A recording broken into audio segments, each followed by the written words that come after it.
కాలకృత్యాలు తీర్చుకునేకి బాత్రూంలోకి వెళ్ళాలి కదా, ఒక 4 అడుగులైనా వేయాలి కదా, అది కూడా వేయలేని హీన దీన స్థితికి తెచ్చాడు ఆ భగవంతుడు. పరీక్షిస్తున్నాడు నేను చేసిన పాపాలు. యవ్వనంలో కన్ను మిన్ను కానక చేసినటువంటి ఆ దుష్కృత్యాలు ఇప్పుడు పట్టి పీడిస్తున్నాయి. నేను ఒప్పుకుంటున్నా, ఆ యవ్వనం అందే మహా చెడ్డది. అప్పుడు ఏది కంటికి కనిపించదు. కంటి పొరలు మదముతో గర్వముతో మూసుకొని పోయింటాయి కళ్ళు పొరలతో.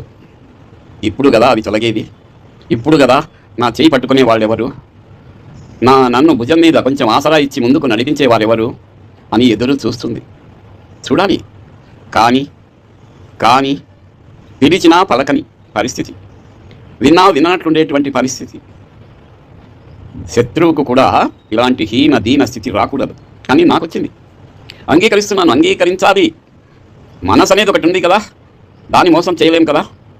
ఆ మనస్సును మధ్య పెట్టలేం కదా. ఎవరినైనా మధ్య పెట్టవచ్చు, స్నేహితులను, బంధువులను, కుటుంబ సభ్యులను ఎవరినైనా మధ్య పెట్టవచ్చు. కానీ ఆ మనస్సు అనేదాన్ని మధ్య పెట్టడం ఎవ్వరి తరము కాదు. అది అడిగే ప్రశ్నలకు తల వంచి తీరాలి. సమాధానం నోటి నుంచి బయటికి రానటువంటి ప్రశ్నలు అడుగుతుంది. దానికి మౌనమే సమాధానం. మౌనం అంటే అర్థాంగీకారం కదా. కాబట్టి మనిషి చేసిన పాపాలు ఊరికే పోవు. సోపు రుద్ది నీళ్లు బకెట్లు స్నానం చేసినా ఆ పాపాల మలినం కడిగేది ఎవ్వరి తరము కాదు. తెలుసు, అది అన్నీ తెలుసు. ఎందుకంటే గుండెలో స్టంట్లు వేశారు. గుండెలో ఉన్నటువంటి నాళికలు కొవ్వుతో మూసుకొని పోయాయి. వాటిని శుభ్రపరిచి స్టంట్లు వేశారు. కానీ చేసిన పాపాలకు ఏ స్టంట్లు వేసేకి లేదు, అవి శుభ్రపరిచేకి లేదు. అనుభవించాలి. పాప ఫలం అనేది చాలా తీవ్రంగా ఉంటుంది. దాన్ని అంగీకరించాలి. ఏమి ఇలా చెప్తున్నారని అనుకుంటారా? చెప్పవలసిన సమయం ఇదే.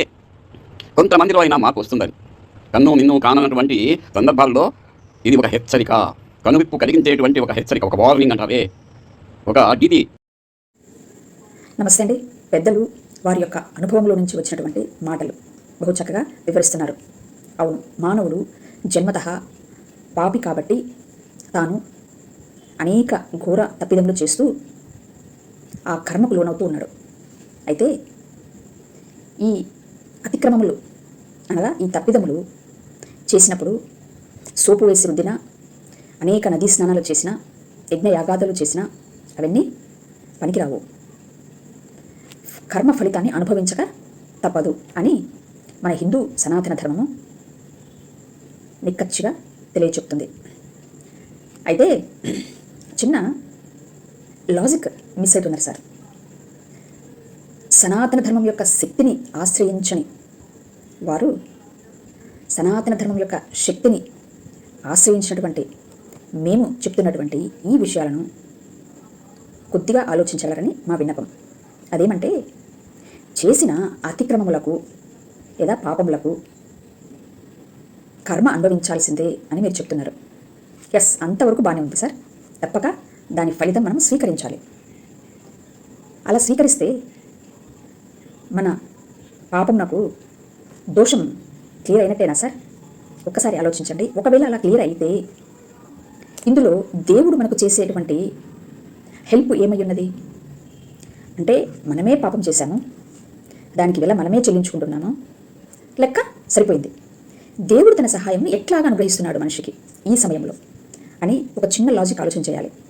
అయితే బైబిల్ సెలవిస్తుంది, రోమీలకు రాసినటువంటి గ్రంథంలో 4వ అధ్యాయము 7వ వచనంలో, తన అతిక్రమములకు పరిహారము పొందినటువంటి వాడు, తన పాపమునకు ప్రాయశ్చిత్తం పొందినటువంటి వాడు ధన్యుడు అని.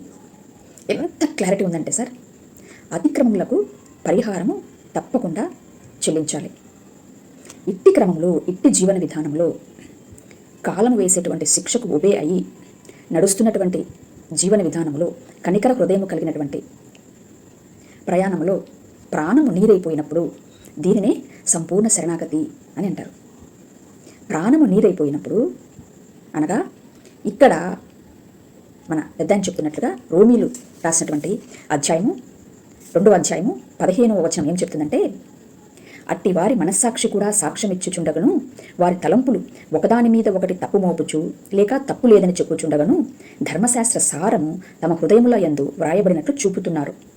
దేవుడు నా సువార్త ప్రకారము యేసుక్రీస్తు ద్వారా మనుష్యుల రహస్యములను విమర్శించు దినమందు ఈలాగు జరుగును అని రోమీలకు రాసినటువంటి పత్రికలో ఉంటుంది. కరెక్ట్గా మనస్సాక్షి మనల్ని గద్దించేటువంటి క్రమములో మన ప్రవర్తన అంతటి మీద మనస్సాక్షి అధికారమునకు ఒప్పుకోగలిగినప్పుడు అప్పుడు మన పాపమునకు ప్రాయశ్చిత్తం అనేది దొరుకుతుంది. ఇంతకు ప్రాయశ్చిత్తం ఎవరిస్తారు అనగా, మన ప్రాణము నీరైపోయినప్పుడు దోషభరితమైనటువంటి ఈ ప్రాణము, పాపపు నియమము కలిగినటువంటి ఈ ప్రాణము నీరైపోయేటువంటి క్షణమున మన మనసుకు కావలసినటువంటి ఆశ్రయము లేదా శక్తి లేదా ప్రాణము ఎవడివ్వాలి అంటే, పాపపు నియమమును జయించినటువంటి ప్రాణము ఎవడైతే కలిగి ఉన్నాడో, అనగా ఎటర్నల్ లైఫ్ ఎవరికైతే ఉన్నదో, అంటే దైవంకే ఎటర్నల్ లైఫ్ ఉంది, అట్టివాడు తన ప్రాణము మనకు అనుగ్రహించాలి. ఇదే విషయాన్ని బైబిల్లో సామెతలు 16వ అధ్యాయము 6వ వచనంలో కృపా సత్యము వలన దోషమునకు ప్రాయశ్చిత్తము కలుగును అని ఉంటుంది. అంటే కృపా సత్యముల వలన అనగా వాక్యము లేదా ధర్మశాస్త్రము లేదా ఆజ్ఞ, మనలో ఉండేటువంటి దీపమే ఏదైతే ఉందో అది శరీరము ధరించి క్రీస్తుగా వ్యక్తమై పంచభూతాలకు నిర్ణయించినటువంటి మృత్యువుకు మృత్యువై మృతులలో నుంచి లేచినటువంటి ఆది సంభూతుడిగా మహిమకు పునరుత్థానుడై తిరిగి అతిక్రమములకు పరిహారము చెల్లిస్తున్నటువంటి క్రమములో సంపూర్ణ శరణాగతి కోరినటువంటి శరణార్థులకు, ఖాళీ అయ్యున్నటువంటి మనస్సు కలిగినటువంటి వారికి తన ప్రాణమును పెట్టడానికి వచ్చినటువంటి మూర్తిగాని అమూర్తియే ప్రభువు యేసుక్రీస్తు. అంటే మనం 10 అడుగులు వేస్తే ఆయన 90 అడుగులు వేస్తున్నారు సార్. మనం వేసే 10 అడుగులు ఏంటి అంటే, మనము చేసినటువంటి దోషమునకు పరిహారం చెల్లించే క్రమంలో కాలమునకు ఒబే అవ్వాల్సిందే. ఇట్టి జీవన విధానంలో దేవుడిపైన విశ్వాసం ఉంచి నడుస్తున్నటువంటి జీవన విధానంలో దేవుడు తన ఆలోచనను, తన శక్తిని, తన ఆత్మను క్రీస్తు ద్వారా మనకు అనుగ్రహిస్తున్నాడు. ఏం సార్? ఇప్పుడు ఇది దేవుడు తన కృప ద్వారా మానవుడికి అనుగ్రహించే వరమయ్యున్నది.